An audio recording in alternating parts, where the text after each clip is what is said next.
Cette émission vous est proposée par Case Créole Construction, les maisons les moins chères de la Réunion.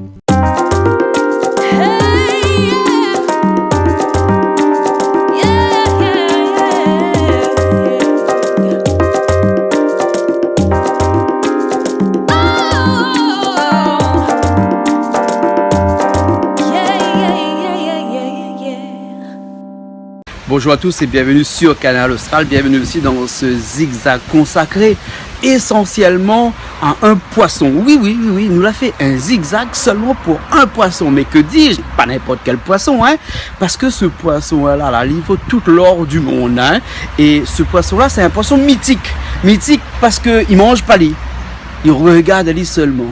Parce que, il y en a des poissons comme ça où on ne mange pas, où on regarde seulement, parce que tellement il est joli, tellement il est agréable à regarder. Ce poisson-là s'appelle la carpe koi. Et la carpe koi fascine énormément de personnes ici à l'île de la Réunion, comme il a fasciné beaucoup de gens dans le monde entier. Et c'est un poisson qui date de plus de 2 siècles et demi. Et depuis 2 siècles et demi, le carpe koi, l'a découvert dans la mer de Chine là-bas. Il a fait un petit détour un peu au Japon. Il est resté un peu au Japon et puis après il a envahi le monde. Et il a envahi aussi la Réunion. Et donc c'est ce que nous allons découvrir dans ce reportage cette semaine-là, consacré à ces carpe koi là. Alors, nous va passer par, bien entendu, des professionnels des carpe koi ici à la Réunion, parce que c'est des gens qui vendent ces carpe koi là et qui côtoient ces carpe koi là, qui connaissent sur le bout du doigt toutes les problématiques de ce poisson, en passant par l'alimentation, les bassins, surtout les bassins, et puis l'achat des carpe koi aussi. Donc pour ça, nous allons voir 2 partenaires qui étaient avec nous pendant cette émission-là.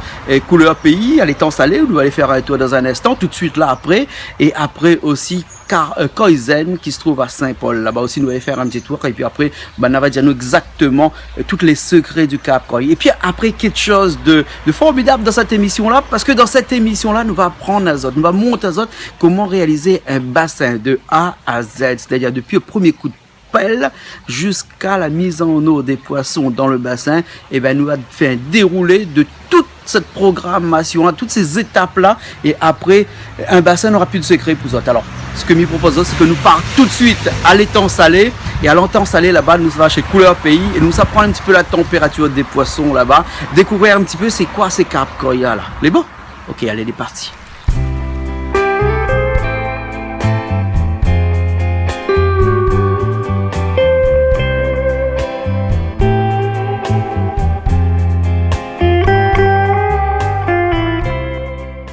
Là, on est à l'étang salé et dans un endroit qui s'appelle Couleur Pays. Alors, Couleur Pays n'est pas forcément l'expression créole que l'on connaît dans Couleur Pays qui définit l'ethnie de chaque personne habitant sur l'île de la Réunion, mais Couleur Pays, c'est vraiment parce qu'ici, il y a beaucoup de couleurs, et les couleurs, c'est bien entendu avec le sujet de notre émission, c'est-à-dire les carpes koi par excellence. Alors là, j'ai avec moi le propriétaire du site ici, monsieur Jérôme Martin. Alors, je t'appelle Jérôme. Oui. Moi, c'est Jean-Claude. Jean-Claude. Jérôme, depuis combien de temps tu fais ce métier-là? Alors moi, ça fait à peu près une vingtaine d'années que je suis pisciculteur. Donc j'ai fait des études avant tout en métropole pendant 5 à 6 ans pour développer mes connaissances dans ce domaine-là. Après, je suis arrivé à La Réunion en 98. Donc là, les poissons d'ornement n'existaient pas encore à La Réunion. Donc j'ai travaillé pour un autre pisciculteur qui est situé sur l'étang salé. Et là, on faisait des tilapias. Et on a commencé à faire des carpes à peu près dans les premières années 2000, 2001, 2002. Quand on parle de carpe, on parle vraiment de carpe koi. Là, c'était, en fait, les premiers temps, c'était des carpes communes. C'était la carpe qui était destinée à la consommation. Après, vers les années 2002, on a commencé à développer l'élevage de carpes koi. Les premières qui étaient arrivées. D'accord. Donc, à l'époque, il n'y avait pas énormément de bassins à La Réunion. Les gens découvraient un petit peu les carpes koi. Et c'est un marché qui s'est développé d'année en année pour arriver aujourd'hui à ce que les passionnés recherchent vraiment les plus belles carpes koi japonaises. D'accord. Et les carpes, c'est vraiment des carpes koi qui viennent directement du Japon, mais il y a aussi des carpes koi qui sont produites à La Réunion. Voilà, alors il y a 2 parties. Nous, on en produit également. Oui. On en fait reproduire sur le site. C'est issu de carpes koi qui viennent du Japon. Oui. Donc on en a fait des reproducteurs, des géniteurs, ce qu'on appelle. Et donc ces géniteurs, en ce moment, c'est la période de ponte, donc c'est en été, ça se passe. Oui. Donc on en fait reproduire à peu près tous les mois. Puisqu'on produit à peu près entre 1000 et 2000, 1000 ou 2000 coils par mois. D'accord, d'accord. Alors, est-ce que toi, par exemple, qui es là-dedans depuis pas mal d'années comme ça, tu peux m'expliquer un petit peu cet engouement qu'ont les rayonnés actuellement pour ces carpe koi venus du Japon? Ben, moi je pense que les Réunionnais d'abord aiment beaucoup leur jardin. Oui. Ils sont passionnés par les plantes et tout ce qui est beau à la base. Donc avoir un beau jardin et également un beau bassin, forcément ça met en valeur son petit côté chez soi. D'accord. Mais ça a changé depuis parce que le jardin réunionnais par excellence, c'était un jardin où il n'y avait pas de bassin, ou s'il y avait un bassin, c'était un bassin avec des petits lapiards et des anguilles à l'intérieur. Hein.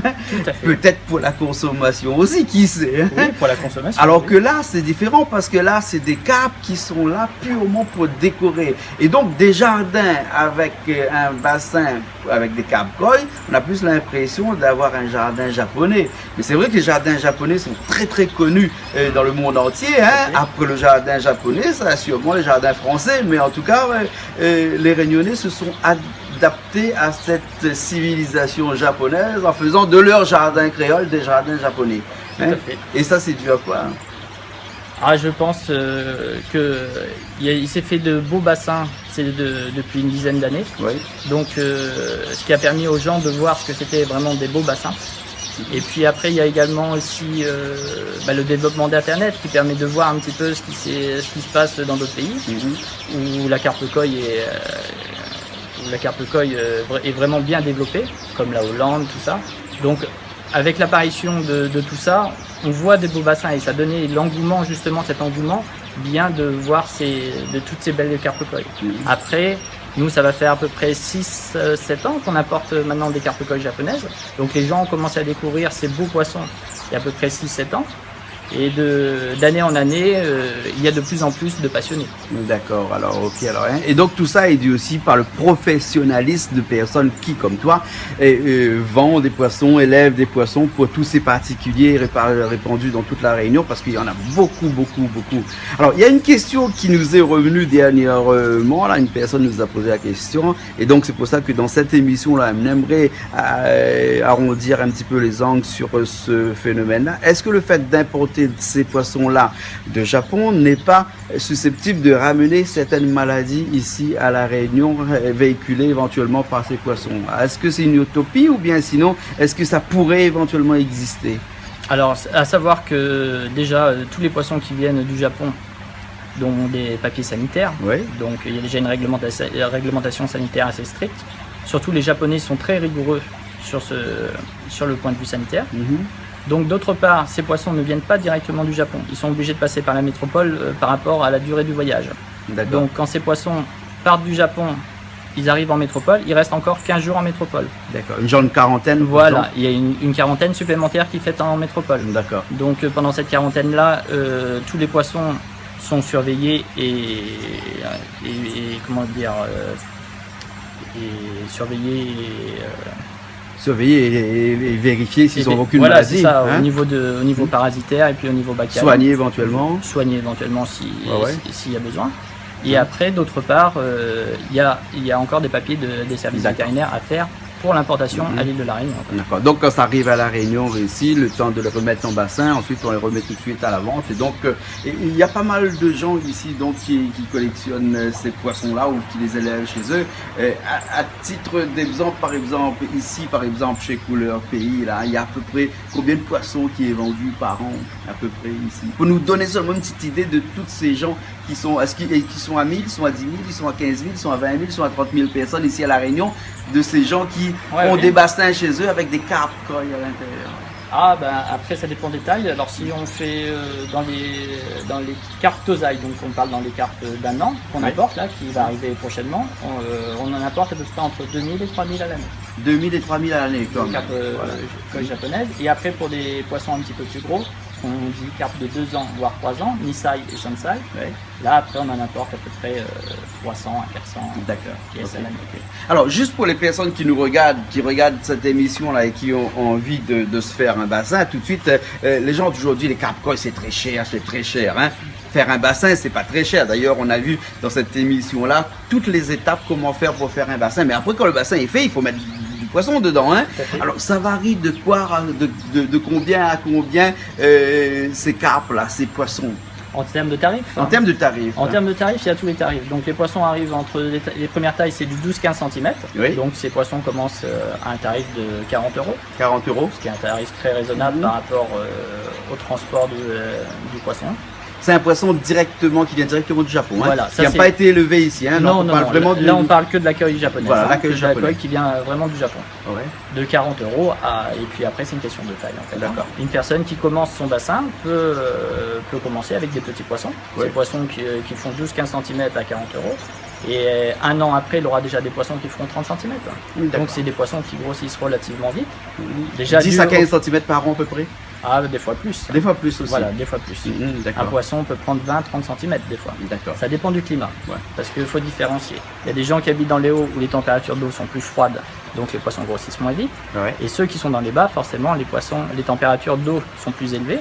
Donc le métabolisme du poisson fait qu'il consomme plus d'aliments. Donc il transforme mieux cet aliment qui lui permet une croissance. D'accord. Alors juste pour finir, chez toi ici, chez Couleur Pays, le poisson le plus grand, le plus long, le plus gros, on va pas parler en termes de prix, on va parler en termes vraiment de dimension. De taille. De taille. Hein. Quel est le poisson le plus grand qu'on a vendu ici? En taille, moi personnellement, j'ai pas trop le temps de les faire grandir. Oui. Parce que la demande est tellement importante au niveau des poissons. On arrive à garder des poissons jusqu'à 70 cm après, 70 cm. mais en général ils sont vendus avant. Ils sont vendus avant. Et dans le monde, toi qui es vraiment dans ce métier-là, la carpe le plus grand qu'on a vu. Régulièrement, vu qu'on va au Japon 2 à 3 fois par an, on voit des carpes koi qui font 1,20 m. 1,20 m. Oui, sans problème. Hein. Ouais, 1,20 m pour 30 kg au moins. Ouais. Et la semaine dernière, on est en train de discuter sur les carpes koi. Puis il y a quelqu'un qui nous a posé la question, est-ce qu'on mange des carpes koi ici ou à Japon? Ah non, on ne mange pas du tout. Personne ne mange des carpes koi. Du tout. J'ai pas connaissance de personnes qui mangent des carpes koi. Ça a toujours été un poisson de décoration. Décoratif, ouais. D'accord. Et les couleurs? Alors les couleurs qui sont sur ce poisson-là, ils ont une influence sur le prix aussi?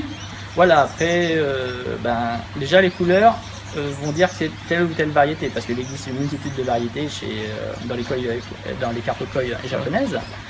Donc forcément, si les couleurs sont bien prononcées avec des jolis motifs dessus, forcément cette carte aura plus de valeur. Et il existe un concours comme ça dans le monde entier? Tout à fait. Bon, alors justement, en parlant de ça, nous on pense d'ici l'année prochaine organiser une rencontre. On va faire venir les éleveurs japonais justement, pour que tous les particuliers puissent se rencontrer, voir un petit peu ce qu'a chacun chez soi.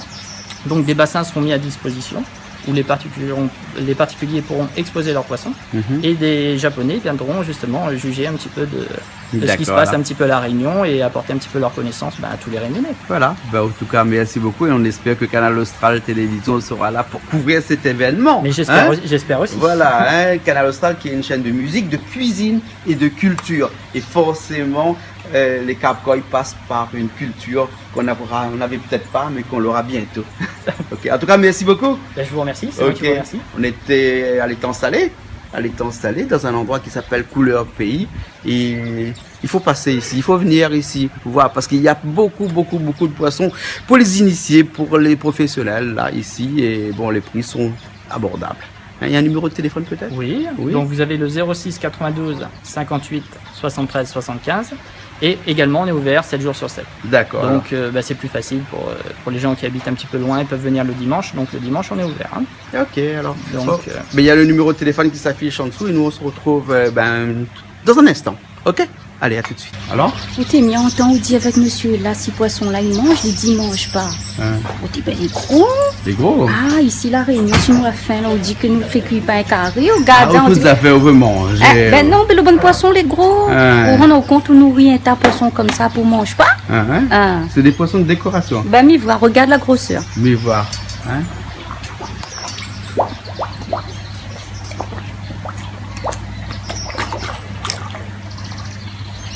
Deuxième partie de cette émission-là avec les carpes, les poissons encore. On était tout à l'heure à Couleur Pays, à l'étang salé, pour découvrir un petit peu cet élevage de coï. Et là, on est à Saint-Paul. Centre-ville de Saint-Paul, c'est chez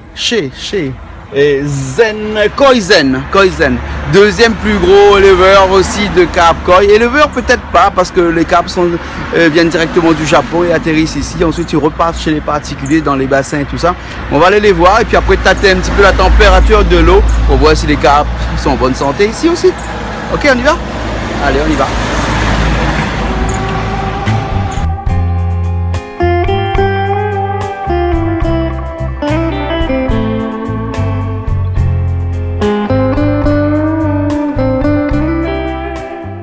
Eh bien, ici, on est chez Carpe Koizen, et là, je suis avec Richard. Richard, moi, comme ça, il gagne cause créole. Donc, c'est pour ça qu'il est bien, parce qu'il a fait l'interview avec lui en créole. C'est ça, Richard, hein? En créole, oui, sûr. Ah oui? Pas trop cause créole, moi. Il n'y a pas trop cause créole, moi. Richard, déjà, en tout cas, merci de recevoir nous ici dans notre magasin, notre emplacement, ici même, au cœur même de Saint-Paul, de la ville de Saint-Paul, hein? Et ici, les autres ils vendent des carpes koi, les autres ils fabriquent des bassins, les autres ont un atelier ici, ils fabriquent aussi tout le système de filtration, les autres fait tout de A à Z, c'est-à-dire que la fabrication du bassin jusqu'à quand ils attrapent le poisson, ils mettent dedans comme ça. Hein. Alors, c'est vrai que depuis quelques temps, nous l'avons remarqué, cet engouement que Nena Bonne Créole ici, pour ce poisson mythique venu d'ailleurs du Japon, hein, qui est le carpe koi. Hein, et ce carpe koi là, comment on nous explique ça, que les créoles maintenant l'arrivée où chacun en a un ou deux dans son jardin? Alors, le carpe koi surtout, c'est un animal qui permet à vous d'être zen, de la façon il nage dans le bassin, contrairement aux autres poissons. Il fait que c'est pas un poisson qui vient te manger, il court. Il vient doucement, il vient caresser à lui, soit habitué qu'il vient caresser à vous, il vient manger d'autres mains. Et c'est ça, ce côté-là, les gens y aiment. Souvent, on a des clients qui disent à moi que avant d'aller travailler, le matin, on prend un petit café, ils donnent un petit peu manger. Et il est difficile après aller travailler. Parce que le bon poisson, là, il est attachant, ce poisson-là. Il est attachant. C'est comme un chien, un chat. On est habitué avec, c'est surtout un animal de compagnie.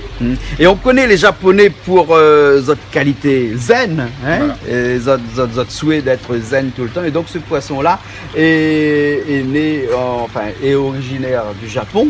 Hein, et cette tradition de bassin, de jardin et bassin japonais, et maintenant a envahi le monde. Hein. Et depuis combien d'années à peu près il existe les carpes koi au Japon comme ça? Depuis des millénaires ou bien il n'y a pas longtemps? Des centaines d'années. On ne pourra pas dire la date exacte depuis quand il existe. Il faut savoir à l'origine même le premier espèce de carpe, il ne sort pas là-bas. C'est une bonne carpe pour manger au départ. D'ailleurs, c'est la question que tout le monde y pose. Nous, dans le magasin, ça y mange ça? Alors oui, ça y mange ça? On peut manger si vous voulez, mais c'est comme si vous dites, le chat, le chien. Ah bon, d'accord. Mais pareil, là pour moi, c'est un animal de compagnie, donc ils ne savent pas manger. D'accord, alors ok. Après, le blague midi aussi de monde, c'est comme c'est bon carpe koi collection, donc pour le prix écoute, vous mieux acheter l'embouche, acheter bichic pour ça manger carpe koi au prix là. D'accord, alors techniquement, hein, parce que ici chez Koizen, hein, ils fabriquent les bassins, le système de filtration et tout ça. Techniquement, est-ce que c'est compliqué pour monsieur, madame, tout le monde, on a un petit bout de terrain dessus, il veut mettre un petit casse bon marché dessus, bien entendu, il vient voir casse drôle, il vient voir à moins, hein, parce que pour moins de 50 000 € ici, vous pouvez avoir une case en béton. Hein. Alors, est-ce que l'île a son petit bout de coin, il a son petit bout de jardin, il est facile pour lui d'installer un bassin comme ça dans la cour, ou bien il faut vraiment prendre un professionnel comme par exemple ça? Alors, le bassin en lui-même, il n'est pas compliqué. Nous, il faut savoir ici, Koizen, nous l'est basé essentiellement sur la carpe koi. Donc, tout démarre de là. Donc, nous fait d'abord la carpe koi, la filtration, la réalisation de bassin, tout tourne autour de carpe koi et nous fait même les voyages organisés au Japon, donc une fois l'année au mois de novembre. Ah, d'accord. Et pour ce qui est de réalisation de bassin, le bassin le plus simple, c'est juste creuser un trou, ou mettre un bâche, ou remplir de l'eau, et après on fait un système de filtration. Donc nous ici, souvent, nous propose des schémas aux gens qui ne veulent pas investir dans un fil complet.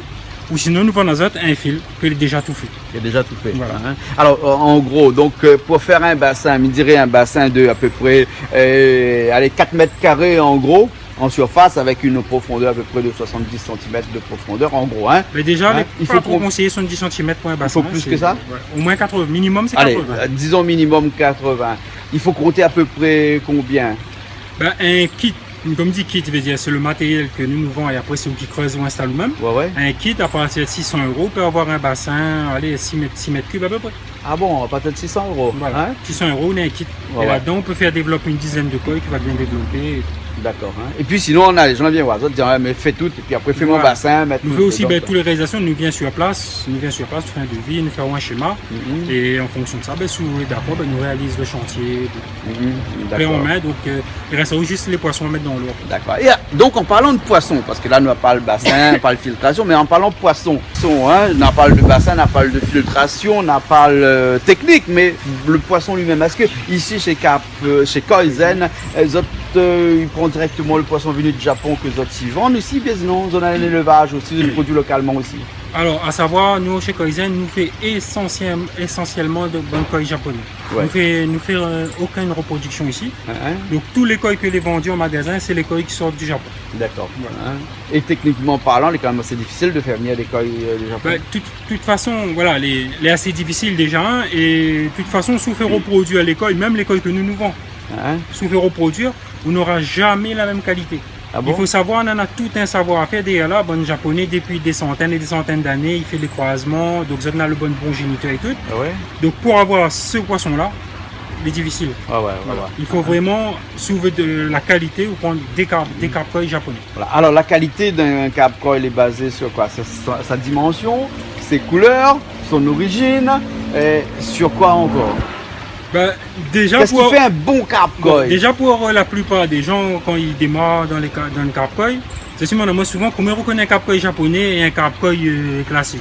Comment? Moi, le réflexe que m'en a tendance à dire, où ça va dans différents trucs, on arrive devant le bâtiment, ah elle est jolie.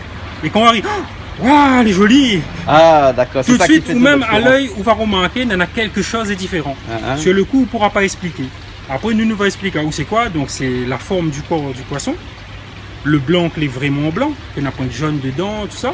Les taches, la façon les taches les fait, la couleur. Donc tout ça, il joue un rôle. Et tout ça, on ne peut pas avoir sur un carp koi classique. Si c'est pas du japonais, il est difficile, très difficile à avoir ça. D'accord. Sous là, il y a peut-être une exception sur des milliers ou la bien gagné. Ok, alors. Bon, mais pense avec tout ça, les gens qui regardent à nous, on aura peut-être envie de faire un bassin chez eux, puis de mettre des carp koi à l'intérieur. Et pourquoi pas venir prendre des carps ici directement chez Koizen. Alors, comment il fait un numéro de téléphone qui appelle? Alors, Koizen, lui, c'est 06 92 135 200.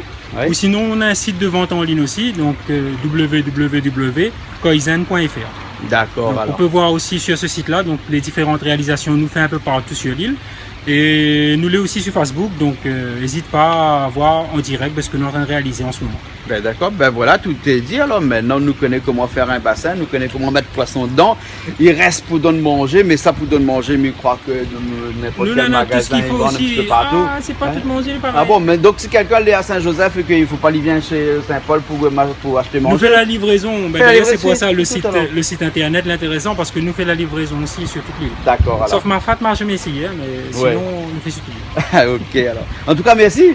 Merci beaucoup. Et puis après, nous retrouvons la prochaine fois. La prochaine. Ok, alors. À bientôt alors. À bientôt. Monsieur Richard, n'y mange pas le chien, n'y mange pas le chat. Mais un bon carp koi, il dit pas bon. Ah, mais pas dit qu'il n'est pas bon. M'a dit essaye si vous voulez, mais pour le prix il coûte. Vous l'avez déjà essayé? Ah, moi non, mais c'est jamais. Parce que tu veux connaître moi pour assigner ta arrête parce que regarde la grosseur, il est comment est gros là, dis coupe ça là, ça après arrête là non. Mais juste un affaire, bon carp koi, bon poisson pour la décoration là. Les souvent ils considèrent comme des poissons les levés et les gras. Donc les pas forcément, ne pensent pas forcément que ce soit bon, que ça n'a un bon goût. Ah bon? Bon ben. Un jour on va essayer manigoter de case. Les bons alors, bon ben m'y connais pas comment essayer parce qu'au fin de moi les gras, si vous avez trop gras, pas trop bon aussi, comme vous dites. Bon sinon là ça sort dans le bassin. Les plus jolis comme ça, il vaut mieux manger avec les yeux. Bon ben les bons, m'a fait comme ça, mais croyez-moi ça gagne manger un beau carré carp koi, ben voilà, raté. Mais bon. Et ben voilà, pour qu'un poisson, pour qu'une carp koi puisse s'épanouir, lui il faut un bassin, mais lui il faut un bassin dans lequel il peut naviguer. On dit un bassin qui est un poisson qui peut naviguer, un poisson qui peut nager, c'est les bateaux qui naviguent. T'es Jean-Claude, vous arrivez à Oudon. Et ben ce poisson-là, il a besoin d'espace. Il faut compter à peu près, on dit qu'il faut à peu près 1 mètre cube d'eau par koi, mais par koi d'une bonne grandeur, hein, c'est-à-dire les coils qui font entre 50 et 60 cm. Il faut à peu près 1 mètre cube d'eau. Donc l'idéal, c'est un bassin qui va faire à peu près 6 à 7 mètres cubes qu'on va construire là tout de suite. Et ensuite, on verra les poissons qu'on va mettre dedans. Alors, donc, toute la procédure de la construction d'un bassin, on va vous l'expliquer là tout de suite. Tout d'abord, il faut un emplacement à nous. À défaut d'emplacement, on l'a fait dans la cour chez nous, même directement là. Hein. Donc, la première chose à faire, c'est de déterminer l'emplacement. Alors, il faut un endroit où il n'y a pas beaucoup d'arbres, beaucoup de feuilles, parce que les feuilles sont pas très bien. Les feuilles des arbres, hein, c'est pas très bien pour les bassins. Nous, on n'a pas trop le choix parce qu'on a des arbres à côté. Donc, du coup, on va faire avec. Et après, peut-être qu'on mettra un filet au-dessus si vraiment il y a trop de feuilles par la suite. Il faut un engin. Il faut un petit engin, pas trop gros. Un Bobcat, là, comme on voit. Le Bobcat de Case Créole Construction qu'on a pris pour les besoins du bassin. Hein. Et donc, c'est Bernard qui est notre chauffeur de tractopelle et qui est aussi l'un des chefs de chantier de Case Créole Construction qui est venu pour creuser le bassin. Il y a un bassin qui existait déjà, un bassin cultige. Nous, on avait un petit bassin, un petit mock, on va dire, un petit bassin en plastique là qui fait 1 mètre par à peu près 80 cm et à peu près 60 cm de profondeur. Donc, on avait là-dedans 2 petits comètes. Hein, et sans filtration, sans rien, avec un petit peu de nénuphar dessus. Donc on va l'enlever. Donc avec l'engin, on va essayer de l'enlever en faisant en sorte de laisser les poissons à l'intérieur, hein, pour pas les stresser. Bon, je sais pas si c'est une bonne idée, donc on va essayer. Hein, voilà. Donc on est accompagné aussi avec Alain Lajartier, qui est aussi notre chauffeur et un petit peu l'homme à tout faire chez Case Créole. Et ben il va donner un petit coup de main pour pouvoir enlever le bassin. On a Sivadji aussi qui est à côté, qui peut-être nous va donner un petit coup de main, on ne sait pas trop. Hein. Peut-être qu'il va prendre l'engin dans un instant pour creuser. Donc on va commencer à enlever le bassin, voilà. Donc c'est un petit peu compliqué parce que le bassin il est attaché au fond. Et on va faire en sorte de l'enlever doucement pour qu'on puisse le mettre sur le côté. Voilà. Ensuite, on va creuser un bassin. Donc, le bassin, la forme du bassin est intéressant parce qu'il ne faut pas qu'il y ait des arêtes vifs. Il faut que de l'eau puisse circuler à l'intérieur en formant, par exemple, un rond circulaire. On dit ça, un rond circulaire. Il faut que l'eau puisse circuler librement dans le bassin. En fonction de la pompe, il faut que l'eau puisse circuler parce que ces poissons-là, ils vont suivre le courant d'eau à l'intérieur du bassin. Donc, il faut un bassin, éviter les bassins carrés, rectangulaires, en forme de triangle, c'est pas très bon. Il faut des bassins qui ont plutôt des formes arrondies, des haricots par exemple. Là, hein. Donc comme ça, c'est l'idéal. Nous, on n'a pas trop le choix là, mais on va faire un genre de bassin un peu ovale, un peu un genre de ballon de rugby. Là. On va commencer, on a creusé déjà. Et il faut qu'on fasse attention parce que là-dessous, il y a des câbles électriques qui passent, il y a un petit peu de tout, donc faire très attention. La profondeur aussi est important. Hein. Il faut au moins qu'il y ait minimum 80 cm de profondeur. Hein. Et si un petit peu plus, c'est bien. Nous, là, en plein milieu, au fond du bassin, on va essayer d'avoir 1,20 m. Et après, on va remonter un petit peu comme les retenues collinaires que l'on peut retrouver dans les hauts de l'île. Hein. Les retenues collinaires, c'est les retenues où quand il pleut, il y a de l'eau qui vient dedans, puis il y a les vaches qui viennent s'abreuver à l'intérieur. Donc c'est un petit peu cette forme-là qu'on va faire, c'est-à-dire 1,20 m au fond, et puis on va remonter jusqu'à la surface là-bas. Et donc on va creuser. Donc là on voit Sivadji qui se met à la pelle mécanique pour donner un petit coup de main à Bernard pour pouvoir creuser. Donc Bernard qui reste au fond et qui enlève les petits cailloux qui restent, parce qu'il faut éviter les cailloux au fond, parce qu'on ne va pas faire un bassin en béton là avec une résine à l'intérieur, mais on va faire un bassin avec une bâche en plastique tout noir qu'on a acheté chez un fournisseur à côté, un type Jardican, Fermé Jardin, tout ça. Bon, ils ont tous chacun ça vaut pas très cher parce que ça tourne aux alentours d'à peu près 5 € le mètre carré. Et pour un bassin comme la nôtre qui fait à peu près 6 mètres cubes, c'est-à-dire à peu près 3 mètres 50 de diamètre, il faut compter à peu près 25 mètres carrés, hein, parce qu'il faut bien calculer, remonter et tout ça. Tu as compris comment ça fonctionne? Ouais. Alors c'est bien? Ouais. C'est pas compliqué? Un petit peu? Ouais. Et qu'est-ce qui est compliqué? C'est ça. Ah bon? Ouais. Donc En gros, pour à peu près 100 à 110 euros de bâche, on peut avoir une bâche qui est résistante et qui va résister pendant longtemps parce que c'est imputrescible cette bâche. Hein. Donc, mais avant de poser la bâche, il faut bien nettoyer en dessous et puis après mettre un bidim pour éviter le remontée de boue en dessous. Donc voilà, ça est fait. On va mettre la bâche, on va faire en sorte que la bâche est collée au sol extérieur par des cailloux qu'on est allé récupérer au bord de la mer. Alors, 2 cailloux un peu plats, hein, c'est l'idéal. Et donc ça, on va mettre tout autour du bassin. Voilà, donc c'est pas très compliqué à faire un bassin.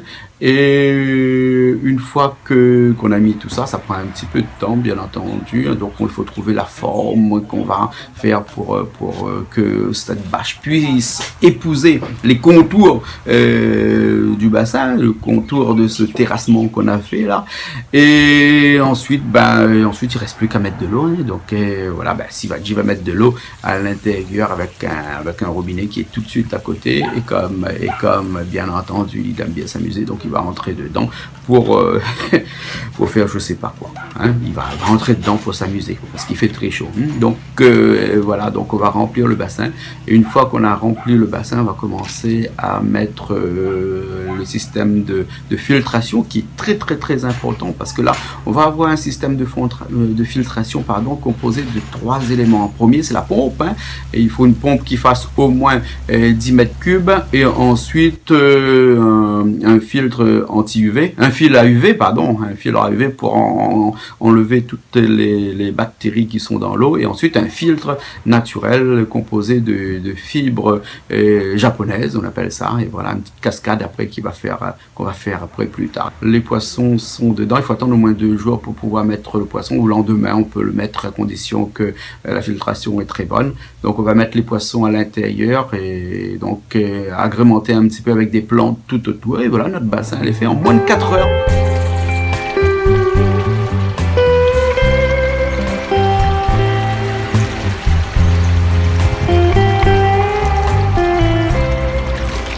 Et ben nous voilà le lendemain de la réalisation de ce bassin.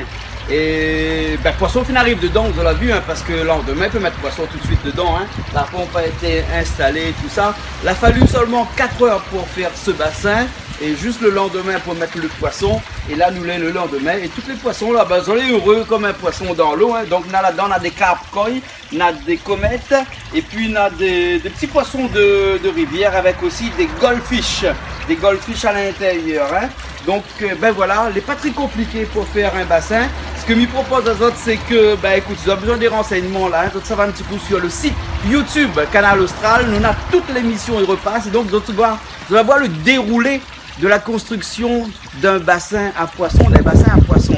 Pas n'importe quel poisson, hein, des carpes koi. Hein, et ça, pas trop difficile à réaliser. Le seul petit souci, comme nous l'avez dit tout au long de l'émission, c'est la pompe. Il faut une bonne pompe avec un bon système de filtration. Et puis, vous allez voir que vous avez tout aussi sur la droite, votre petit bassin dans votre cours. Alors, vous n'hésitez pas, vous appelez à moi. Mais attends, à autres. Qu'est-ce qu'on fait là? Un bassin là passé, il faut faire 2. Attends, faut faire 2. Avec la chaleur là, nous aurons besoin d'un petit bassin pour baigner un peu dedans. Ah. Il y a un bassin pour koi. Koi tout le temps, koi, partout koi. Ah écoute, elle l'a passé parce que on voit quand il fait un bassin comme ça là, il faut un bassin pour des gros poissons et après il faut des bassins aussi pour des petits poissons. Oui. Et donc là c'est d'un coup. D'un coup. Oui, c'est pas le temps. Et là en ce moment la chaleur pour tuer à nous. Et monsieur il fait 2 bassins pour poissons. Oui, poisson aussi la chaud. Ah là. En tout cas, tout le monde va connaître un petit peu comment il fabrique un bassin. Bon nous pas besoin de fabriquer une piscine, il faut nous acheter une piscine en plastique ou en bois. Ouais, mais bon, une piscine pas pareil un bassin, hein. Mais bon à savoir que bon poisson là, dimanche pas. Dommage seulement, hein. Tu veux faire un salé avec? Le minoré même a dit, moi monsieur là, pourquoi on fait pas un bon petit carré? Monsieur a dit, moi non, il a dit ça pareil, là, ils ont entendu qu'elle est là. A dit pareil, le chien, les chats, ils veulent manger. Okay. Mais il n'est pas grave, il est joli quand même à regarder. Et le bruit de l'eau qui coule comme une cascade avec à travers le petit feuilleton. Chez toi, les gaillards, non? Où la plante cresson dedans? Ma plante cresson et puis ma mettre 2-3 fougères, regarde. Et bientôt, il mange ça là, le cresson. Ou des feuilles cresson. Cresson bien poussé. Ça vite, regarde. Et ben, ce sont bien. Ouais. Ah ouais. Ben voilà, et regarde le poisson. Ici, c'est un bassin pour des petits poissons. Et les petits poissons, les petits koi, et ben, on est comme dans comme un poisson dans l'eau, là.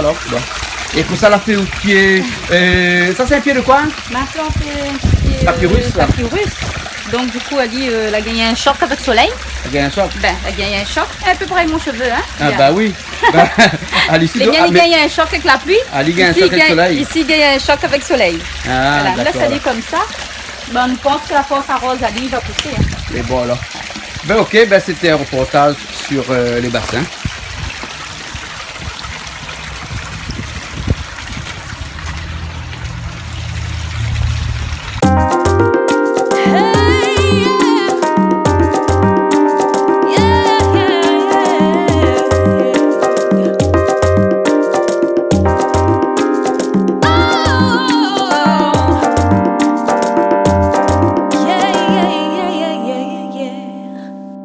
Cette émission vous a été proposée par Case Créole Construction, les maisons les moins chères à La Réunion.